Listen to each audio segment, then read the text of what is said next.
अस्सलामुअलैकुम जी। Food bots की team जश्न आज़ादी मनाने के लिए आज पहुंची है सीनियर तज्जिया निगार मुजीबुर रहमान शामी साहब के घर पर, और आज हम मनाएंगे जश्न आज़ादी शामी साहब के साथ और पूछेंगे इनसे कि ये बचपन में आज़ादी किस तरह से मनाते थे। अस्सलाम वालेकुम सर, कैसे हैं आप? वालेकुम अस्सलाम जी, अल्लाह का शुक्र है। Sir thank you so much for your time. आपने अपनी मसरूफ़ ज़िंदगी में से फूड बॉट्स की टीम के लिए टाइम निकाला और आज आप हमारे साथ ये केक कट करेंगे। सबसे पहले मेरा ख्याल है हम केक कट कर लेते हैं, उसके बाद फिर हम आपसे थोड़ी सी बातें करते हैं। चलिए, ये काटें, ये काटें सर दोनों काट लेते हैं। दोनों काटें माशाअल्लाह। बिस्मिल्लाह। तो एक तो कट गया, अब इसको क्या करें? इसको भी काट सर इसको भी काट। इसको भी काटें। चलिए, ये दो केक क्यों कटवाए अभी आपने? 14 अगस्त के नहीं, ये केक का साइज जरा लग रहा है। एक केक 14 अगस्त के लिए, एक केक आपकी सालगिरह का। अच्छा, तो सर ज़रा देखने वालों को ये बताएं कि मुजीबुर रहमान शामी साहब जब छोटे थे तो वो 14 अगस्त किस तरह से मनाते थे?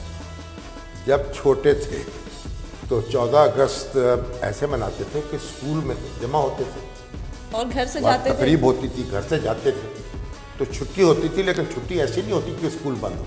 अच्छा। और उस वक्त केक काटने का कोई रवाज नहीं था। उस वक्त तो खुशी के मौके पर मिठाई तकसीम होती थी, लड्डू तकसीम होते थे। तो स्कूल में भी बच्चों में मिठाई तकसीम की जाती थी। ये केक काटने का तरीका तो बहुत बाद में आया कि मॉडर्न हो गए ना लोग, आहिस्ता आहिस्ता मॉडर्न हो गए हैं या कुछ और हो गए हैं, लेकिन बहरहाल ये केक कटता नहीं था उस वक्त। सर झंडियाँ लगाने का भी उस वक्त कोई ऐसा नहीं, झंडियाँ तो लगाते थे, हाँ झंडियाँ तो लगाते थे और झंडे भी लगाते थे और नारे भी लगाते थे। जैसे आप लोग लगाते हैं नारे? हाँ जी, जैसे आप लोग नारे लगाते हैं। अब ये देखिए ना, ये तो अपने अपने गले की बात है। हाँ ये भी है। मगर उस वक्त भी खुशी तो ऐसे मनाई जाती थी, कुछ जुलूस निकाल के, कुछ जलसा करके, कोई मिठाई खा के, नहीं कोई नए कपड़े पहन के, जैसे ईद के मौके पे पहनते हैं, तो यौम आज़ादी के मौके पर भी ऐसे नए कपड़े पहनते थे बच्चे। ठीक, तो सर फिर जब आपकी शादी हुई, माशाल्लाह से आपके घर बच्चे आए, बच्चों के साथ आज़ादी किस तरह मनाते थे? अब ये बच्चों से पूछा। बच्चे जिद करते थे आपसे कि नए कपड़े लेने हैं, घर से जाना है, झंडियाँ लगानी है? नहीं, बच्चे ये तो कुछ ज़्यादा ऐसी नहीं होती थी, लेकिन बच्चे कोई झंडियाँ भी लगाते थे, झंडे भी लगाते थे।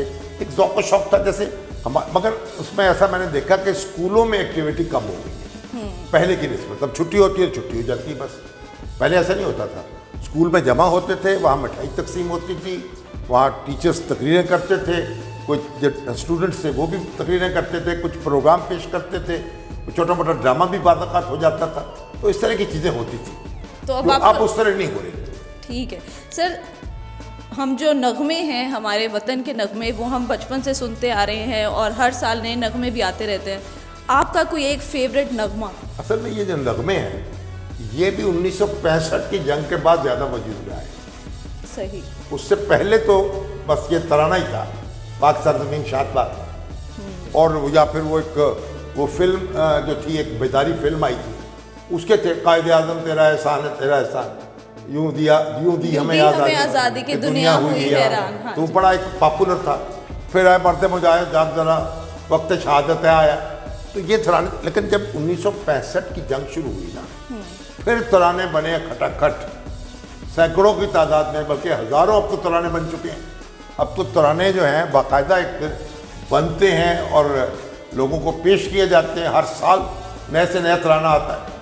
ठीक है सर, आखिर में मैं सिर्फ एक चीज़ चाहूँगी आपसे कि जो लोग इस टाइम आपको अपनी स्क्रीन्स पर देख रहे हैं, इस आज़ादी के मौके पर कोई एक पैगाम इस मुल्क के लोगों को देना चाहेंगे? देखिए, आज़ादी जो है बहुत बड़ी नेमत है। बिल्कुल। और आज़ादी की कदर आप पूछनी है तो जाके कश्मीर में पूछें, फ़लस्तीन में पूछें। बिल्कुल। तो आप जो चाहें आप कर सकते हैं, जो चाहें आप खा सकते हैं, जो चाहें आप तालीम हासिल कर सकते हैं, आप अपना कैरियर बना सकते हैं, तो आपको कोई रोक टोक नहीं है। और ये हमारे एक बड़े सीनियर साथी थे, बहुत तहरीक पाकिस्तान में काम किया, मीम शीन उनको हम जानते हैं, मियाँ मोहम्मद शफी। तो वो मुझे उन्होंने वाक़या सुनाया, अल्लाह को प्यारे हो चुके वो, तो बहुत बड़े अखबार नवीस थे वो। तो उन्होंने कहा कि मैं छोटा सा था पाकिस्तान बनने से पहले, तो नए कपड़े पहन के ना मैं अपने वालिद के साथ जा रहा था, उनकी छोटी सी वो मज़ारे थे, ज़मींदार काश्त करते थे, तो सामने से जो ज़मींदार है हिंदू लाला वो आ गया।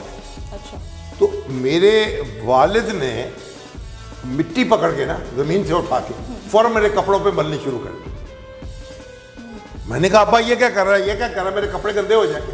उन्होंने कहा वो देख रहेगा ज़मींदार जो है वो कहेगा इतने पैसे आ गए इनके पास कि नए कपड़े पहन। कि नए कपड़े पहने हुए इस तरीके से, तो उसको बड़ी तकलीफ होगी, वो हमें तंग करेगा, तो इसलिए मैं तुम्हारे कपड़े गंदे कर रहा हूँ।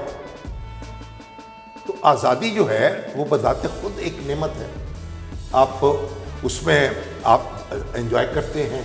आप लेकिन आपको पूछता है कोई कि अभी आप मुसलमान क्यों हैं, आप पाकिस्तानी क्यों हैं?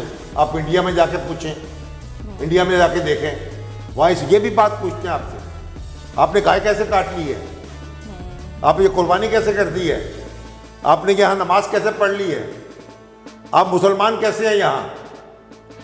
तो पाकिस्तान तो हमारा वतन है और हम पूरी कुव्वत से नारा लगाते हैं जिंदाबाद। और इसी वीडियो के इख्तिताम में हम एक दफ़ा फिर से सब मिलकर पाकिस्तान के लिए एक नारा लगाते हैं और फिर अपनी इस वीडियो का इख्तिताम करते हैं, पाकिस्तान जिंदाबाद। जिंदाबाद। Thank you so much for watching. देखते रहिए फूड बॉट्स नई वीडियोज़ के लिए।